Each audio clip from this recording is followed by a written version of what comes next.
Ladies and gentlemen, our honoree, Mr. Stephen Cage, and his son, Mr. Spencer Cage.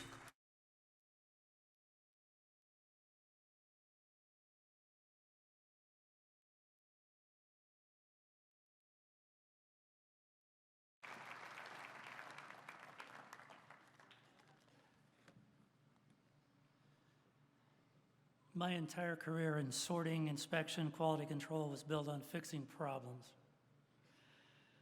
As an example, if you look under the hood of your car, look at the engine parts, you'll see marks, dots on them. Those are really good parts. My company would likely have inspected those parts at an automotive plant.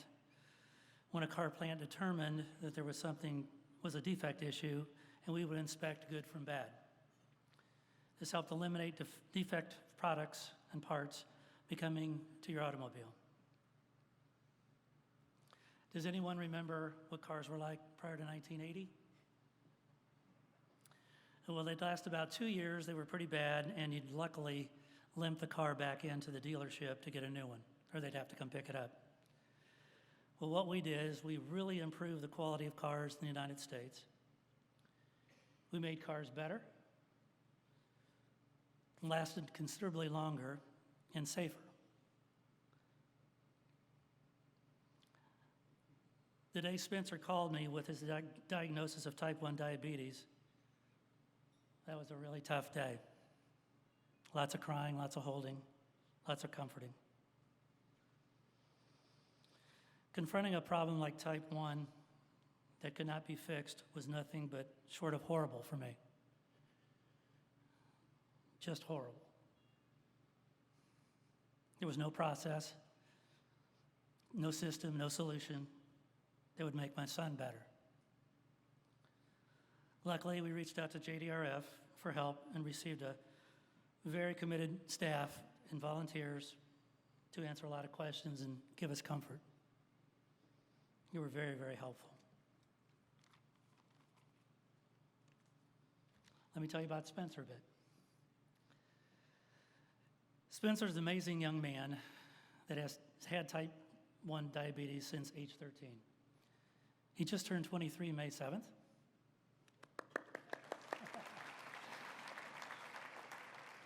He started playing hockey at age 5. He was really, really good. Before high school, he played for the Indy Racers here in town, was the captain of the national championship team that won in Buffalo, New York, and there's some fans out there. He's played internationally in Germany, Italy, and Russia, which was quite fun. He scored a goal on Maxim Tretiak, which was the grandson of the goalie for the 1980 Olympic Russian team that lost.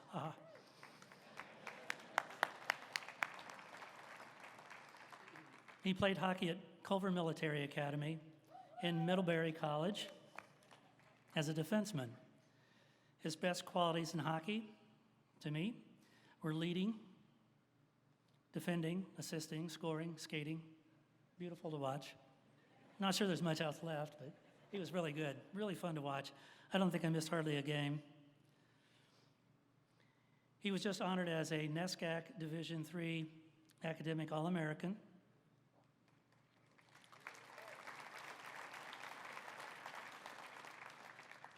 At the end of the month, he will be graduating from Middlebury. He's heading to New York City in July to work for Macquarie Bank in the infrastructure investment banking team. I'm very proud of Spencer. Now it's your turn to talk about what type 1 diabetes is like to live with.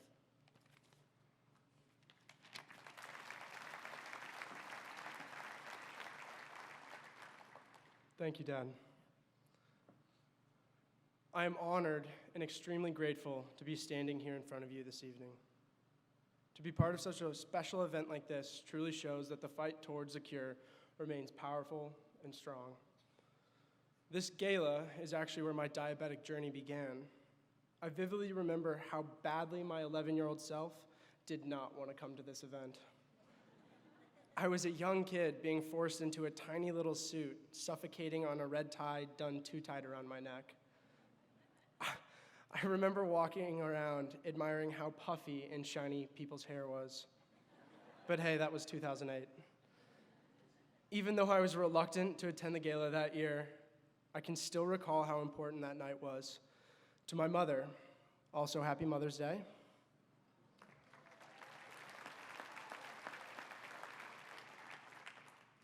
It was important to my mother because she was the gala chair that year. She spent countless hours, blood, sweat, and tears, as every JDR advocate did, ensuring that this evening went as smoothly as possible. That level of commitment struck me. Type 1 diabetes had always just been my sister's disease, that thing my parents give money to, a reason to put those funny colored shoes on a wall.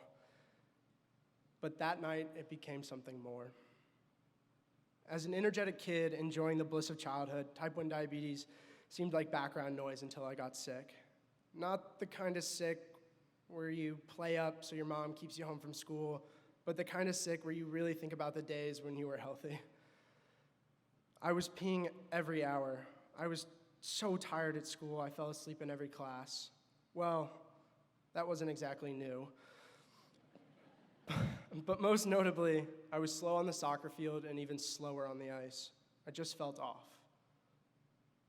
One morning, October 30th, 2009, it finally hit me. It hit me so hard that I knew I had to ask my mom for help. I wanted her to take my blood sugar, and I needed to know. In a moment of pain, anger, confusion, sadness, and mostly fear, as my mother couldn't hold back her tears, I knew my life had changed forever. After the shock of my initial diagnosis and the months of learning that followed, I made a personal decision. I was determined to work as hard as possible to not let type 1 alter the life that I had envisioned for myself, which involved the NHL. It didn't work out, but I still had a good time along the way. There was no more time for wallowing in my self-pity. This newfound mentality helped me to achieve some of the greatest moments of my life, a short list of which includes winning a youth hockey national championship, playing college hockey. I'll take the applause for that.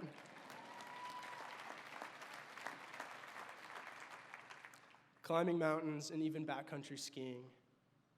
It is with that mindset that I continue to challenge myself to try new things and continue to not let diabetes limit my interests. But with all these highs, however, come great lows. Literally.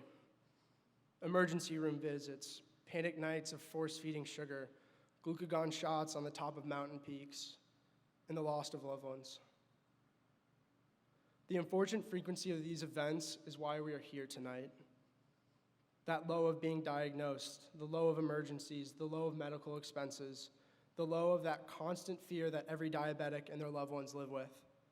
We are here tonight to help raise money to make these kind of lows disappear. We are also here, however, to celebrate the highs of every diabetic in this room, the little achievements that occur every day, the ones that keep us healthy, happy, and alive. As I said before, living with diabetes is just living with incessant highs and lows, literally, no pun intended. But that doesn't mean we have to settle for that. And tonight, we can make a decision together to not be held down. A first step towards doing that is the opportunity that we have here tonight to keep funding the projects and the research that have given us closed loop, the artificial pancreas, things I don't understand and have to Google. It is these things that will one day give us what we all want. A kid who wakes up not to moments of fear and pain, but a life free from the weight of this disease. As the video mentioned, I've worked in both the Indianapolis and Boston chapters of JDRF. And I'm here to tell you that there's a wave of committed, smart, and hungry people across the country doing what we are doing here tonight, who are determined to find a cure. I believe in JDRF. I believe in that cure. And finally, I believe in all of you here tonight. Thank you.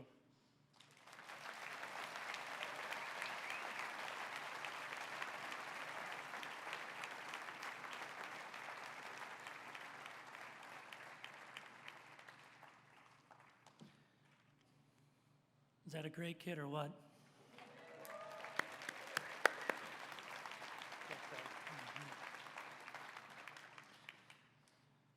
Now we're here to the most important part of the evening. We need your donations to help Spencer, all our loved ones, and everyone that suffers from type 1 diabetes. Our donations make the real difference and go to JDRF research to help stop this disease. Your generous donations are fully tax deductible. I've been to the JDRF research labs in New York and have seen the scientists at work. You'd be very proud to see what I saw. It's just fabulous. With Dr. Aaron Kowalski, our new JDRF's president and CEO at the helm in New York City, I'm very pleased with his vision and leadership to drive type 1 diabetes faster towards the cure.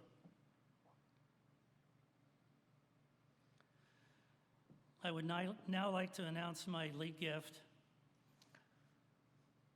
of $250,000 for type 1 diabetes research.